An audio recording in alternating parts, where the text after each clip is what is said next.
क्या आपने कभी गौर किया है घर में एसी, फ्रिज, पंखा ये सब सिंगल फेज पर ही क्यों चलता है, लेकिन फैक्ट्री में मोटर, लिफ्ट, मशीन ये सब में लगे 3 फेज सप्लाई पर ही क्यों चलता है? इसका मतलब क्या सिंगल फेज कमजोर होता है या 3 फेज सबसे ज्यादा खतरनाक होता है? और सबसे बड़ा सवाल तो ये है कि अगर 3 फेज सप्लाई इतना अच्छा है तो हर घर में क्यों नहीं दिया जाता है? तो बस मैं आज के इस वीडियो में यही सब क्लियर करने के लिए इस वीडियो को बनाया हूँ कि सिंगल फेज क्या है और 3 फेज में क्या डिफरेंस है, कैसे काम करता है और सिंगल फेज और 3 फेज सप्लाई सिस्टम कहाँ कौन सा यूज होता है। और लास्ट वाला तो और इम्पोर्टेंट टॉपिक है और आपको यह खुद समझ आ जाएगा कि किस जगह कौन सा फेज करंट सही है। मतलब इस वीडियो को तब तक देखना जब तक ये वीडियो खत्म ना हो जाए। तो पार्ट 1 में ये समझेंगे कि फेज का मतलब क्या होता है, ये सबसे बेसिक चीज है। तो पहले ये बेसिक चीज ही क्लियर क्यों नहीं कर लेते हैं। तो फेज का मतलब ही ये होता है एसी सप्लाई का एंगल या वेव फॉर्म। मुझे लगता है कि अब आपको ये वेव फॉर्म की वर्ड वीडियो में समझने में काफी प्रॉब्लम होगा। तो पहले आपको मैं ये समझा देता हूँ कि वेव फॉर्म क्या होता है। इसी कंफ्यूजन को पहले क्लियर कर देता हूँ। ये वेव फॉर्म क्या होता है, देखो वेव फॉर्म का मतलब ये है कि बिजली यानी कि वोल्टेज या करंट समय के साथ कैसे बदल रही है। मतलब कि उसका शेप और एसी सप्लाई कभी भी सीधा नहीं बहती है बल्कि ऊपर नीचे फ्लक्चुएट होते जाती है और इसी ऊपर नीचे जाने की ग्राफ या पैटर्न को वेव फॉर्म कहते हैं। ठीक है, तो फिर मुझे अब लगता है कि आपको फिर से रिपीट करके समझाना पड़ेगा कि फेज क्या होता है, फेज का मतलब क्या होता है। तो सुनो, बहुत ही सिंपल है। फेज का मतलब ये होता है एसी सप्लाई के एंगल या वेव फॉर्म, यानी कि एसी करंट कभी भी सीधा नहीं फ्लो होती है बल्कि वेव की तरह ऊपर नीचे फ्लक्चुएट होते चलती है। तो जब हम फेज कहते हैं तो असल में हम एसी वेव फॉर्म की पोजीशन की बात कर रहे होते हैं, समझे।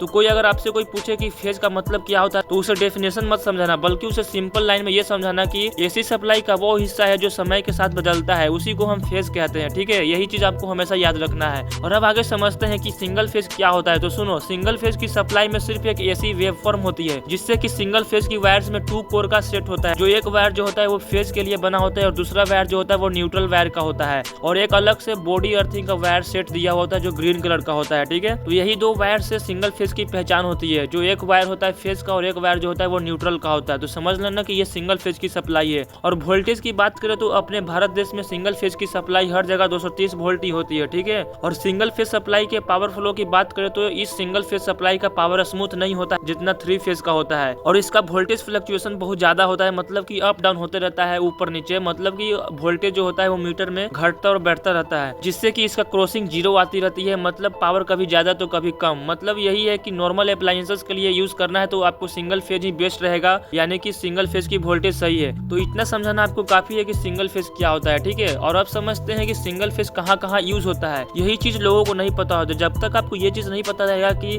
सिंगल फेज कहाँ लगाना चाहिए और 3 फेज का कहाँ यूज करना चाहिए तो आप परफेक्ट इलेक्ट्रिशियन नहीं कहलाओगे। ठीक है, तो पहले आपको ये पता जस्टिफाई होना चाहिए कि सिंगल फेज किसके लिए यूज किया जाता है। तो सिंगल फेज को कहाँ लगाना है बेस्ट रहेगा ये जरूरतों के लिए। तो ध्यान रखना, आप सिंगल फेज की सप्लाई कहीं भी यूज कर सकते हो, लेकिन आपको ये देखना है कि उस जगह पर कितना का लोड है, इस पर डिपेंड करता है। ठीक है, कि सिंगल फेज लगाए कि नहीं। वैसे तो नॉर्मली कुछ ऐसे प्लेसेस है जैसे कि आपको ये माइंड में तुरंत एक्टिवेट हो जाएगा। देखते हैं कि आपको यहाँ पास कौन सा फेज का यूज करना है, सिंगल फेज का यूज करना है या 3 फेज का। जैसे कि नॉर्मल रेसिडेंस होता है गाँव में, टाउन में, ये सब घरों में तो सिंगल फेज यूज कर सकते हैं। और भी बहुत सारे एग्जाम्पल है जैसे कि दुकान हो, छोटे ऑफिस हो, फैन, लाइट, टीवी, फ्रिज, अगर ये सब घर में चलता है अप्लायंसेस तो आप सिंगल फेज यूज कर सकते हो, कोई भी दिक्कत नहीं है। लेकिन इलेक्ट्रिशियन दोस्तों ये बात जान लो कि अगर उस घर में 1 HP से ज्यादा HP का मोटर लगा है और वो भी सिंगल फेज की सप्लाई से वर्क कर रहा है तो आपको बाद में प्रॉब्लम फेस करना पड़ेगा। तो इस बात को हमेशा ध्यान रखना। तो इलेक्ट्रिशियन होकर ये छोटा सा मिसअंडरस्टैंडिंग कभी मत करना। ठीक है, चलो छोड़ो, अब समझ गए आप लोग, मुझे पता है। और चलो अब पार्ट 3 में इंटर करते हैं, जो कि यह समझना है आपको कि 3 फेज क्या होता है। तो देखो 3 फेज का मतलब ही ये होता है कि ये 3 एसी वेव में होती है। तो 3 फेज का मतलब ही ये होता है कि ये 3 एसी वेव में होता है जो कि आपस में 120 डिग्री एंगल पर होती है। ये ठीक प्रोसेस थोड़ा थोड़ा मिलता जुलता है सिंगल फेज से। ठीक है, लेकिन इसका वर्किंग पूरा अलग है सिंगल फेज की तुलना में। तो इसको सिंपल लाइन में ये भी बोल सकते हो कि 3 फेज का मतलब है 3 अलग अलग ऐसी बिजली की लाइनें जो मिलाकर लगातार और ज्यादा पावर देती है। और 3 फेज की सप्लाई की पहचान आप 3 फेज की कलर कोड से भी कर सकते हो। ओके, तो जैसे कि 3 फेज की वायर की पहचान करने के लिए वायर्स में कुछ इस प्रकार से कलर कोड में रखा गया है, जैसे कि रेड, येलो, ब्लू कलर की होती है कुछ इस प्रकार से। तो फेज की वायर्स के साथ एक न्यूट्रल वायर भी होती है अलग से ऑप्शनल में। और वोल्टेज की इसका बात करें तो आप चेक करना चाहो तो आप चेक कर सकते हो। जैसे कि 3 फेज की वायर्स में अलग अलग वोल्टेज नहीं होती है। जैसे कि